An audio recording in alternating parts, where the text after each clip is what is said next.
Precisando da vitória para respirar na competição, o Guarani recebeu o Grêmio no estádio Brinco de Ouro e com uma escalação diferente da que vinha sendo utilizada, o Bugre pouco incomodou o tricolor gaúcho na primeira etapa e aos 18 minutos ainda viu os visitantes abrirem o placar com Vila Sante arriscando de fora da área.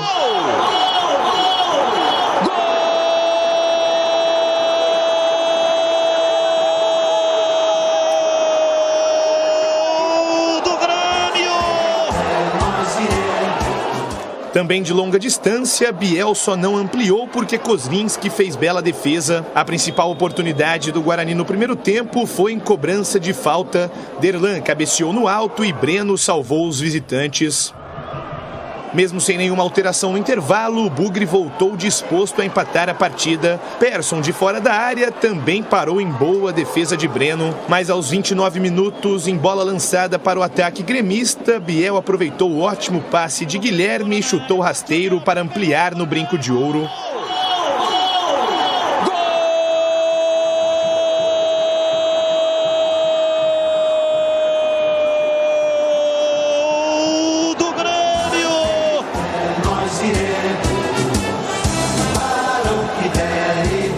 Depois do gol sofrido, o Guarani se lançou ao ataque e conseguiu diminuir já no finalzinho da partida com João Vitor de cabeça.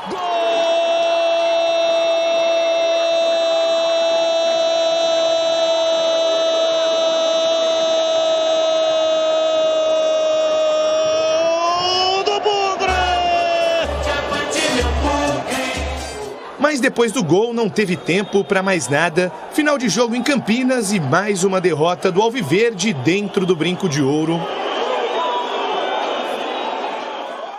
Uma noite em que pouca coisa deu certo para o Guarani. A derrota para o Grêmio por 2-1 dentro do Brinco de Ouro afunda e pressiona ainda mais o Bugre na zona de rebaixamento. Agora o foco é na sequência do campeonato, porque todo jogo daqui para frente deve ser considerado como uma final. Então o nosso campeonato realmente, ele começa a partir de quarta-feira. É óbvio que nós queríamos pontuar, mas os jogos de 6 pontos começa quarta-feira. Então aí é realmente nos mobilizar. Eu entendo a insatisfação do torcedor, né, mas falar que faltou vontade, aí eu discordo completamente. Durante a coletiva após o jogo, o técnico Mozart também comentou sobre os novos reforços do Guarani. E aí esses gringos aí, os caras têm sangue no olho também, né? Então o cara vai vir aí, com certeza ele vai... E a partir do momento que nós colocarmos que esses jogadores estão chegando, eles aumentam o nível de competição interna. E eu acredito muito nisso. Que nós precisamos realmente elevar o nível de competição interna, né? E esses caras estão chegando também para isso, para qualificar o elenco, para elevar o nível de competição interna e nos ajudar a sair dessa situação. Tenho certeza que nós vamos sair. Um dia após a derrota, o Bugre anunciou mais 3 jogadores para a sequência do campeonato. O zagueiro Ivan Alvarinho, o lateral esquerdo Mike e o atacante Jenison. Alvarinho, ex-Boca Juniors, chega por empréstimo até junho de 2023. Já Mike, que estava atuando pelo Retrô de Pernambuco, assinou com a equipe Alviverde até o final do ano que vem. O lateral esquerdo tem 26 partidas na temporada, com 1 gol marcado e 2 assistências. E por fim, o atacante Jenison, ex-Cuiabá, chega com contrato até o fim do Paulistão de 2023. Pelo Dourado esse ano, o jogador marcou 2 vezes em 20 jogos disputados. Outro atacante que também está chegando é o boliviano Bruno Miranda. O Bolívar, seu ex-clube, já anunciou o acerto nas redes sociais. Nessa temporada, Miranda marcou 13 gols em 26 partidas. E outro assunto que veio à tona durante o domingo foi o não acerto entre Diego Loureiro e Guarani. Anunciado na semana passada, o goleiro alegou que o clube campineiro mudou os termos do contrato e por isso não continuou em Campinas. Em nota, o Bugre rebateu o jogador e seus empresários, alegando que o clima foi criado por conta de uma proposta que o jogador recebeu para atuar em Portugal.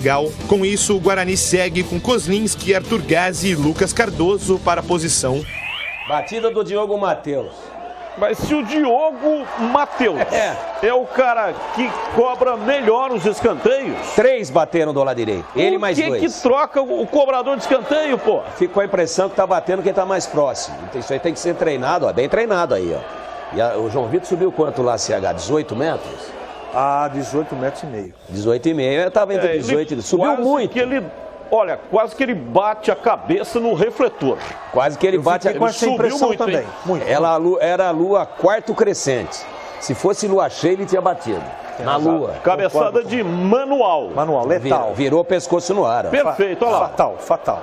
Então, isso aí eu tô sempre falando aqui, né? Que 70% dos gols saem de bola parada com 1 e 2 toques. A gente sabe. Então isso é uma arma. E por que os caras... Esse gol aí foi a 45 do segundo tempo. 50, Batista. Então por que os caras não fazem mais isso... mais vezes isso no jogo? É isso que eu não consigo entender, pô. Os 45 o Guarani teria empatado. Aliás, o juiz miguezão, hein? Teve um quebra-pau lá, ficou 3 minutos e meio, quase 4 minutos parado o jogo, mais 10 substituições. Ele deu 5 minutos e com 49 e 58 ele falou, não vou arrumar confusão não. Vou terminar aqui. Pouco acréscimo, inclusive o treinador do Guarani, Moser, reclamou a respeito disso. E falando um pouquinho do jogo, podemos já ou não? Sim.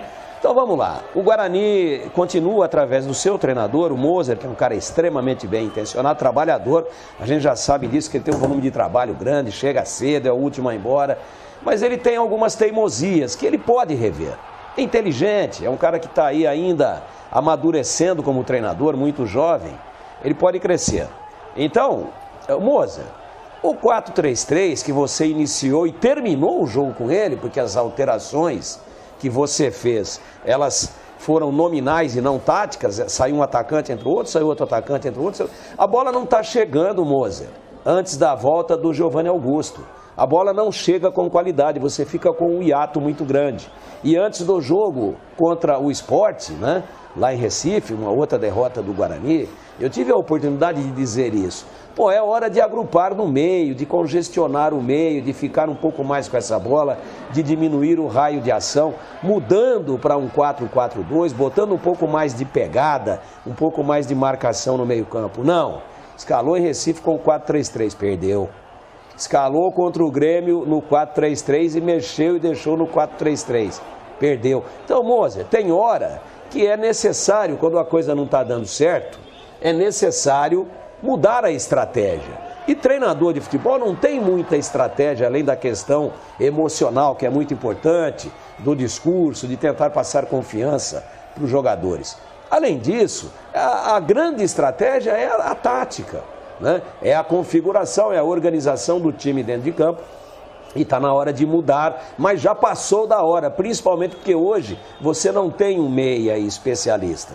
Você acabou improvisando o Persson, que até foi bem no jogo, deu um belo chute, fez uma bonita jogada lá no fundo, do lado esquerdo, dando um passe de calcanhar no meio da perna do zagueiro do Grêmio.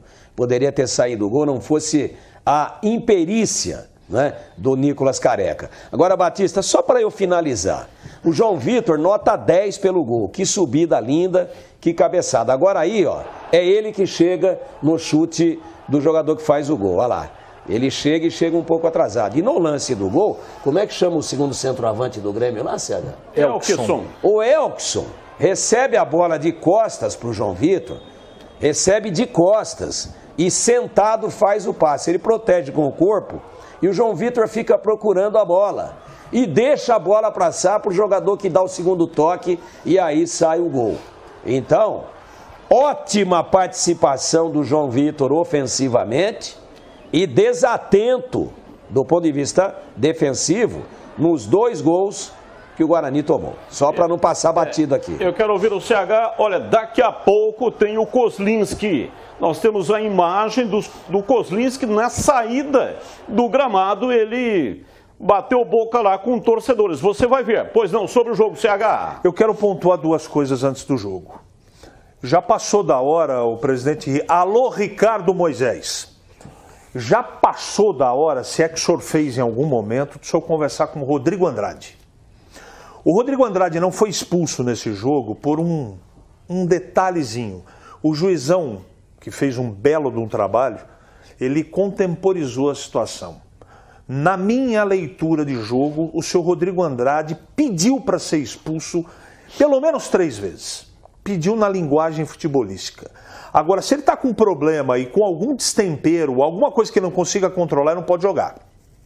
Não pode. Daqui para frente o Guarani não pode errar e não pode sequer se dar ao luxo de ter nenhum jogador expulso. E o destempero desse moço faz tempo que está acontecendo. E não foi por falta de aviso, presidente. O senhor tem que falar com o rapaz. E eu estou falando isso porque quando ele não joga, ele faz falta. Porque se ele fosse um jogador que tecnicamente fosse dispensável, eu não estaria perdendo o meu comentário 30 segundos para falar sobre isso. Daqui a pouco eu vou comentar. O segundo assunto era o Kozlinski. Como você vai colocar a imagem, daqui a pouco eu falo. Tem a imagem. Vou para o jogo. Olha, o seu Mozart, eu assino tudo embaixo que o Tigrão falou e vou só acrescentar um detalhe. O seu Mozart também tem que ter uma análise, né? Ele tem que fazer uma reflexão, que quando ele vai para a entrevista coletiva, ele não pode se perder da maneira que ele se perdeu. Isso, bem lembrado. Completamente perdido. Dizendo de reforços, adiantando reforços que ninguém sabia que o Guarani estava contratando. Fala do jogo, companheiro. O que não deu certo no jogo.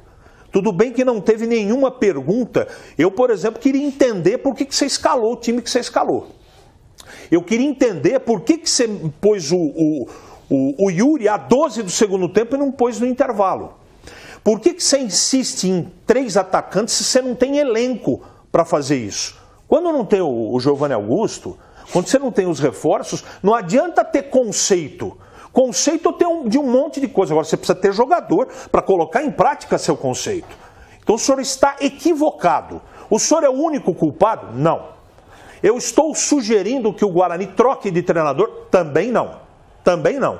Agora, o senhor precisa olhar para dentro do seu trabalho e ver o que está sendo feito, alertado pelo Tigrão, não está funcionando. E quando o senhor for para a entrevista coletiva, se o senhor estiver muito nervoso, peça para não ir. O Pastana vai no seu lugar.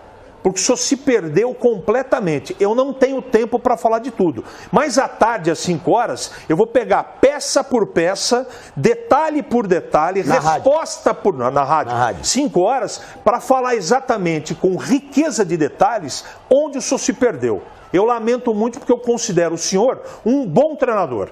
Agora, do jeito que o senhor está caminhando, o senhor está caminhando para morrer abraçados com as suas convicções que não convencem e, na prática, mais ninguém. Eu já vi entrevista desastrada, mas igual essa do Mozart foi um negócio terrível. Ele falou que vai ganhar do Criciúma e da Chapecoense 6 pontos.